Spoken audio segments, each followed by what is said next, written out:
Hello everyone.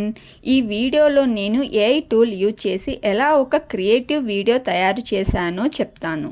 ముందుగా నాకు ఒక ఐడియా వచ్చింది.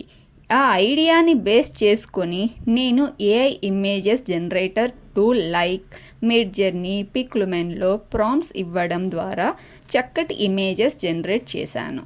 ఒక చిన్న డిస్క్రిప్షన్ ఇచ్చిన ఏఐ అది రియలిస్టిక్గా మంచి క్వాలిటీలో ఇమేజెస్ తయారు చేస్తుంది.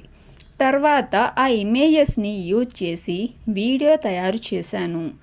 ఎందులో చేశానంటే క్యాన్వా, క్యాప్కట్ లేకపోతే రన్వే లాంటి టూల్స్లో ఇమేజెస్ని సీక్వెన్స్లో పెట్టి మోషన్స్, ఎఫెక్ట్స్, ట్రాన్సాక్షన్స్ యాడ్ చేసి వీడియో అట్రాక్టివ్గా తయారు చేశాను. Like background music and smooth విజువల్తో వీడియోని ఎంగేజింగ్గా మెయింటైన్ చేశాను. ఎవ్రీ ఫ్రేమ్ని కేర్ఫుల్గా ప్లాన్ చేసి ఆడియన్స్ ఇంట్రెస్ట్ లూజ్ అవ్వకుండా తయారు చేశాను.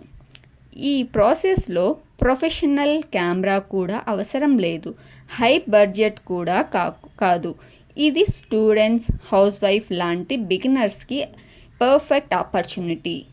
మీరు కూడా ఇలా ఏఐతో క్రియేషన్స్ చేయాలి అనుకుంటే నా ఛానల్ని లైక్ చేయండి, షేర్ చేయండి, సబ్స్క్రైబ్ చేయండి. స్కిల్తో సెల్ఫ్ ఇన్కమ్ క్రియేట్ చేద్దాం, అందరం ఫినాన్షియల్గా